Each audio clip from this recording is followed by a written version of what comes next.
الحمدللہ رب العالمین والصلاة والسلام علی سید الانبیاء والمرسلین اما بعد فاعوذ باللہ من الشیطان الرجیم بسم اللہ الرحمن الرحیم۔ سورۃ الفرقان کی تفسیر چل رہی تھی اور تقریباً 52 آیات کی تفسیر مکمل ہو گئی ہے، اور ماقبل آیات میں اللہ تبارک و تعالیٰ اپنی عظمت اور قدرت کا بیان فرما رہا ہے کہ اس نے کیا کیا چیزیں پیدا فرمائیں، اور مختلف چیزوں کا تذکرہ فرمایا، مختلف احسانات کا تذکرہ فرمایا، اور ان چیزوں کے بیان سے مقصود ان لوگوں کو تنبیہ کرنا ہے کہ جو ایسوں کی عبادت کرنے کی کوشش کرتے ہیں کہ جو ان چیزوں کے خالق و مالک نہیں، بلکہ اپنے وجود میں، اپنی پیدائش میں، اپنے اس عالم میں آنے میں خود انسانوں کے محتاج ہوتے ہیں۔ تو یہ سمجھایا جا رہا ہے ان انعامات کے تذکروں کے ساتھ کہ جو رب کریم اتنی عظمت والا ہے، ان تمام چیزوں کو اس نے پیدا کیا، اس نظام کائنات کو چلا رہا ہے، اس کو چھوڑ کر ایسوں کی عبادت کرنا جو خود نفع یا ضرر کے مالک نہیں ہیں، یہ انتہائی خلاف عقل فعل ہے، اور اس کی نہ دنیا میں کوئی اس کی پذیرائی کرے گا یا اس کی تعریف کرے گا، اور نہ آخرت میں اس کا انعام ملے گا۔ یعنی کہ صاحب عقل آدمی کے سامنے اس کو پیش کیا جائے تو وہ اس کا انکار ہی کرے گا کہ نہیں، ایسا بالکل غیر معقول چیز ہے کہ اتنی عظیم ذات کو چھوڑ کر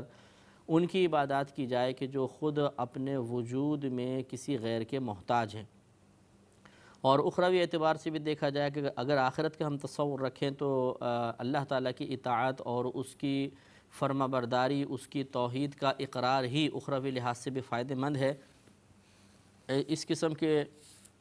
اللہ تعالیٰ کے علاوہ معبودوں کی عبادت اخروی لحاظ سے بھی نقصان کا باعث۔ چنانچہ مزید اللہ تبارک و تعالیٰ نے اپنی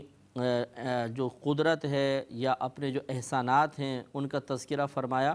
ارشاد ہوتا ہے کہ وَهُوَ الَّذِي مَرَجَ الْبَحْرَيْنِ هَذَا عَذْبٌ فُرَاتٌ وَهَذَا مِلْحٌ أُجَاجٌ، اور وہی ذات ہے کہ جس نے جاری کیے دو دریا یا دو سمندر، ھذا عذب فرات، یہ میٹھا ہے نہایت شیریں، وھذا ملح اجاج، اور یہ کھاری ہے انتہائی تلخ۔ یعنی آپ جس جگہ دریا جو ہے وہ سمندر پہ جا کے گرتے ہیں، تمام دریا وہ اس مقام کو اگر دیکھیں تو ایک طرف سے میٹھا پانی آ رہا ہوتا ہے اور بالکل اس کو ہم آرام سے پی سکتے ہیں، اور جس سمندر کے ساتھ وہ مل رہا ہوتا ہے وہ سمندر انتہائی کڑوا ہوتا ہے۔ تو یہ اللہ تبارک و تعالیٰ کی ایک کرم نوازی ہے کہ جو پانی ہمارا روزمرہ استعمال میں آ رہا تھا اس کو انتہائی میٹھا اور شیریں بنایا، اس کو ہم استعمال کرتے ہیں اور ہماری چیزیں اس کی بنا پر بے ذائقہ نہیں ہوتی بلکہ ذائقہ پاتی ہیں۔ اس کے برعکس اگر سمندر کے پانی کو دیکھا جائے تو انتہائی کڑوا ہوتا ہے، انتہائی تلخ ہوتا ہے، اس میں یعنی نمک کی انتہائی زیادتی ہوتی ہے۔ اور حکمت الہیہ یہی ہے کہ یہ پانی یعنی دریا کا پانی جو ہے ہمارے روزمرہ استعمال میں آتا ہے، یہ اگر اتنا تلخ ہوتا تو یقینی سی بات ہے کہ چیزوں کے ذائقے بگڑ جاتے، اور بار بار جب ہم استعمال بھی کرتے تو یہ نمک ہمیں نقصان پہنچاتا، نیز اس کی وجہ سے نہ صابن صحیح طرح استعمال ہو سکتا، نہ اور بہت سارے مسائل، کپڑے وغیرہ دھونے کے اندر الگ مسئلے ہوتے۔ تو یہ اللہ تعالیٰ نے ہماری بہتری کے لیے اس کو میٹھا اور شیریں رکھا، جبکہ سمندر کے اندر انتہائی نمک رکھا، کیونکہ تمام جو دنیا بھر کی گندگی ہے، غلاظت ہے، وہ نالوں کے ذریعے اسی سمندر میں گرتی ہے، اور سمندر کا تیز نمکین پانی ان کو یعنی نمک کی وجہ سے ان تمام چیزوں کو گلا دیتا ہے، اور گلنے کے بعد وہ سمندر کا حصہ بن جاتی ہیں، اور پھر سینکڑوں مخلوقات ہیں سمندر کے اندر جو ان چیزوں کو کھا پی کے ختم کر دیتی ہیں، اور وہ چیزیں تمام کے تمام پھر سمندر کا حصہ بن جاتی ہیں۔ اگر اتنا تلخ سمندر نہ ہوتا، اتنے کثرت سے اس میں نمک نہ پایا جاتا تو گلنے سڑنے کا اور گھل جانے کا، سمندر کا ایک حصہ بن جانے کا یہ سلسلہ جاری نہ رہتا۔ تو یہ تمام چیزیں سمندر میں گر جاتی ہیں۔ پھر وہی معاملہ ہوتا ہے کہ دھوپ پڑتی ہے، پانی بخارات کی شکل میں اوپر اٹھتا ہے، بادلوں کا حصہ بنتا ہے، اور بادل اس کو لے جا کے کہیں پہ بھی پھر برسا دیتے ہیں، اور جب برساتے ہیں تو وہی سمندر سے اٹھا ہوا جو بخارات ہوتے ہیں انتہائی میٹھے ہو کے دوبارہ زمین میں آ جاتے ہیں۔ تو یہ اللہ تبارک و تعالیٰ کی بڑی کرم نوازی ہے، اور بہت ہی عظیم اللہ تعالیٰ کی یہ قدرت کا اظہار ہے۔ اس پہ غور و تفکر کیا جائے تو عقل حیران ہو جاتی ہے۔ وجعل بینہما برزخا وحجرا محجورا، اور اللہ تبارک و تعالیٰ نے اور اس نے بنا دیا ان کے درمیان ایک پردہ اور روکی ہوئی آڑ، یعنی ایسی رکاوٹ بنا دی ہے درمیان میں کہ جو روکی ہوئی ہے، یعنی ان دونوں کو ملنے نہیں دیتی ہے، ان کے درمیان ایک پردہ رکھ دیا ہے۔ لہٰذا ایسا نہیں ہوتا کہ دریا سمندر پہ غالب آ کر سارا میٹھا ہو جائے، یا سمندر دریاؤں پہ غالب آ کے دریاؤں کو کڑوا کر دے، نہیں، دونوں کو اپنے اپنے مقام پر رکھا ہے، اور اس سے نظام کائنات، یعنی بہت بڑا کائنات کا ایک نظام چل رہا ہے۔ مزید آگے ارشاد فرمایا کہ وَهُوَ الَّذِي خَلَقَ مِنَ الْمَاءِ بَشَرًا، اور وہی ذات ہے جس نے پیدا کیا پانی سے بشر کو۔ بشر یعنی آدمی کو بنایا، اور بشر کا اطلاق جو ہے مرد و عورت دونوں پر ہوتا ہے، یعنی اللہ تبارک و تعالیٰ کی یہ بھی عظیم قدرت کا اظہار ہے کہ ایک ہی نطفہ انسان سے، ایک پانی کے قطرے سے اللہ تبارک و تعالیٰ اسی سے مرد کو پیدا کر دیتا ہے، اور اسی سے عورت پیدا ہو جاتی ہے۔ بعض اوقات ٹوینز پیدا ہوتے ہیں، ایک لڑکا ایک لڑکی، ایک ہی طرح کا پانی ہے، عورت کے رحم، ماں کے رحم میں رہتا ہے، اور اسی سے اللہ تبارک و تعالیٰ لڑکا اور لڑکی پیدا فرما دیتا ہے۔ اس میں بھی اللہ تبارک و تعالیٰ کی قدرت کا عظیم اظہار ہے۔ فَجَعَلَهُ نَسَبًا وَصِهْرًا، اور پھر اس کے رشتے اور سسرال مقرر کیا، یعنی بنایا اس کو نسب کے اعتبار سے اور سسرال کے رشتے کے اعتبار سے، یعنی ایک تو ہے باپ دادا سے نسب چلتا ہے، دوسرا اس کے جو رشتے بنتے ہیں وہ جب کسی عورت سے شادی ہو جاتی ہے آدمی کی تو مزید رشتے بن جاتے ہیں، ساس سسر، اور اسی طرح عورت کے لیے دیور جیٹھ نندیں، اس طرح مختلف رشتے معارض وجود میں مزید آ جاتے ہیں۔ وَكَانَ رَبُّكَ قَدِيرًا، اور تمہارا رب قدرت والا ہے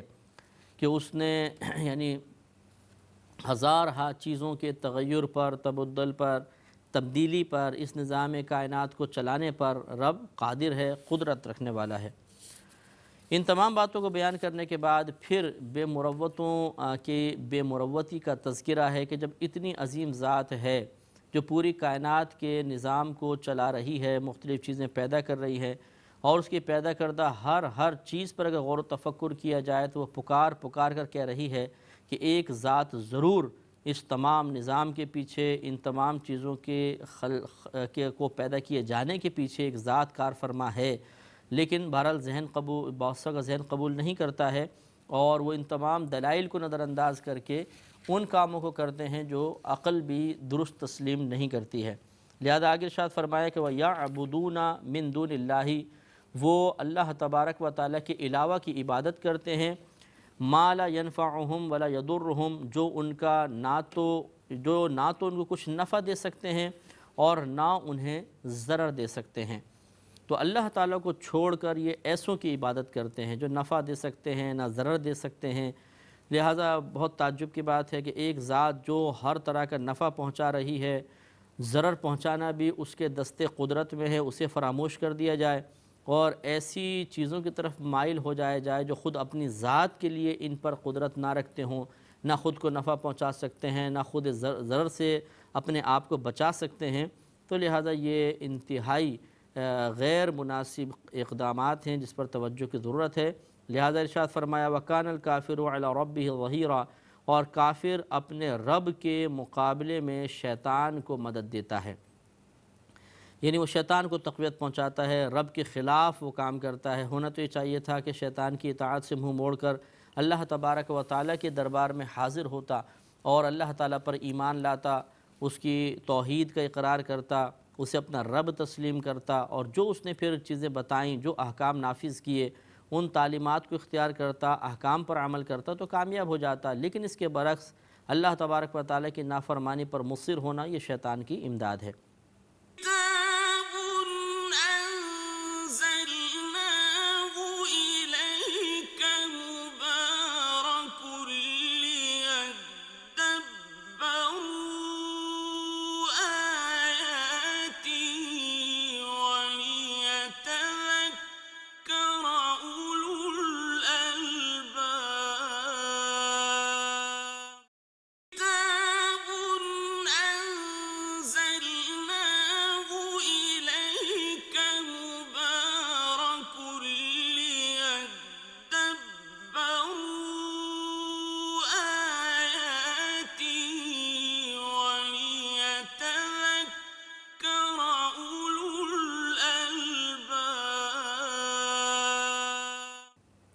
وَمَا أَرْسَلْنَاكَ إِلَّا مُبَشِّرًا وَنَذِيرًا، اور ہم نے آپ کو صرف خوشخبری سنانے والا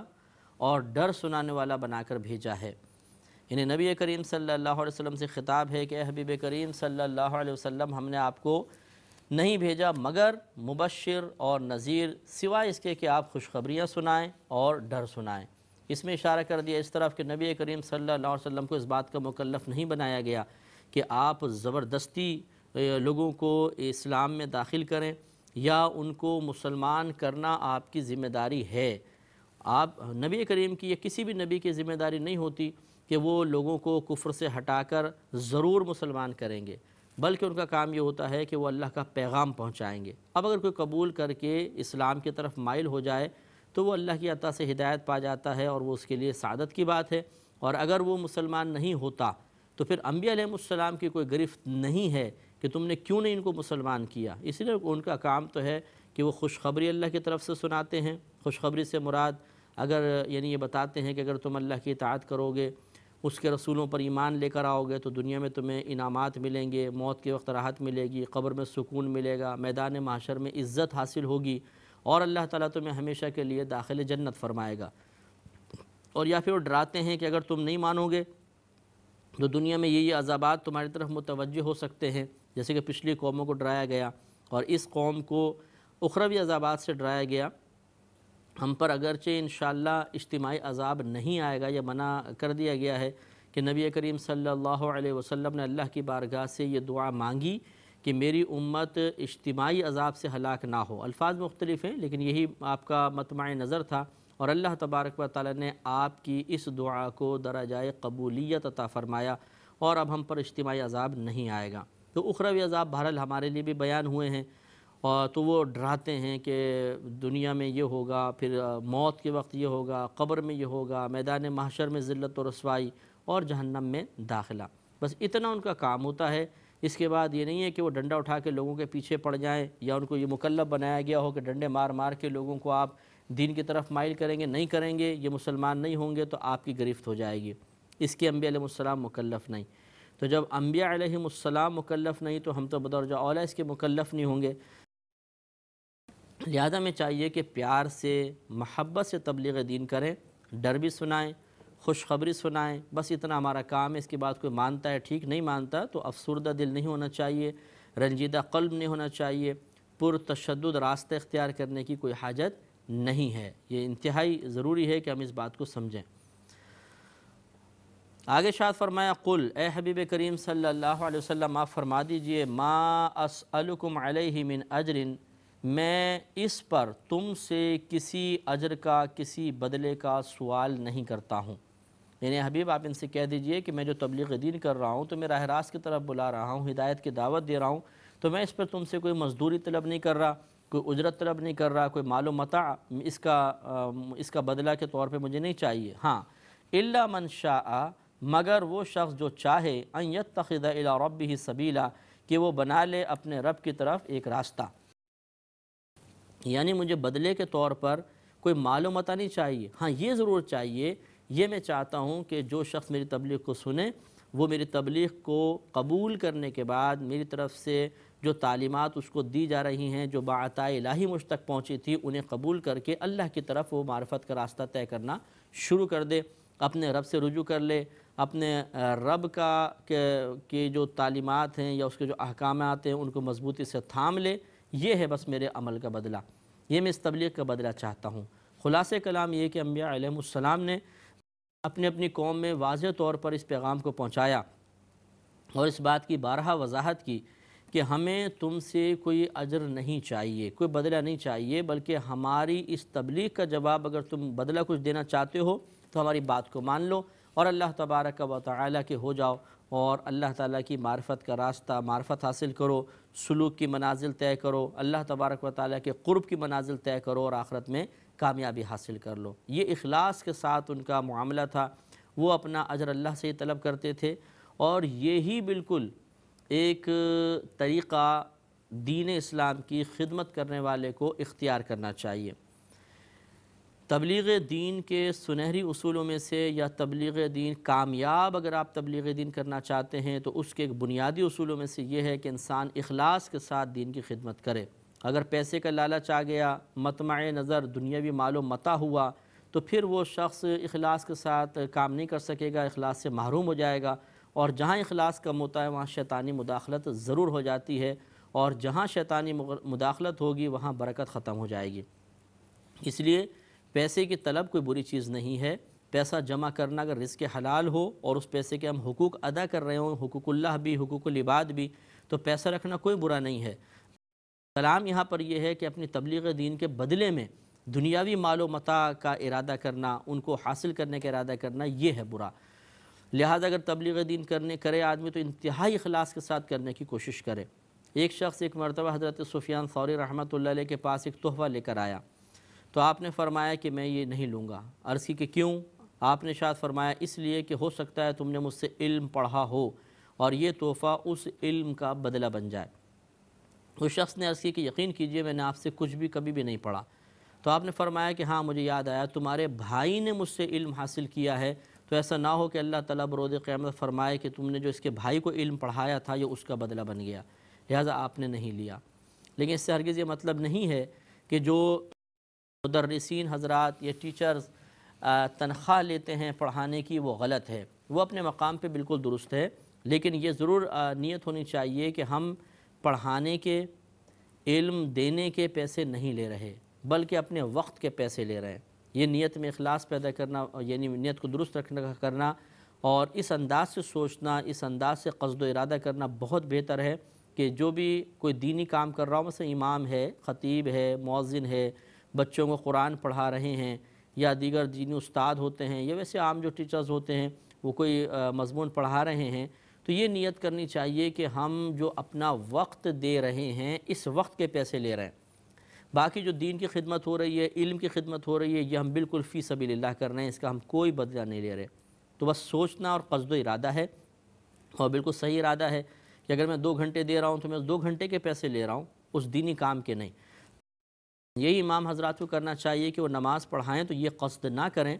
کہ ہم نماز پڑھانے کے پیسے لے رہے ہیں، نماز کا بدلہ لے رہے ہیں، بلکہ وہ نیت کریں کہ میں اس وقت سے اس وقت، چونکہ نماز پڑھانے پہ مقرر کر دیا گیا اور میں کوئی دوسرا کام نہیں کر سکتا اس دوران، تو میں اس وقت کے پیسے لے رہا ہوں، باقی نماز وہ فی سبیل اللہ پڑھا رہا ہوں، اللہ کی رضا کی خاطر پڑھا رہا ہوں، تو اخلاص کے ساتھ دین کی خدمت ہو جائے گی۔ اس پہ مزید کلام کریں گے اگلے پروگرام میں۔ وآخر دعوانا ان الحمد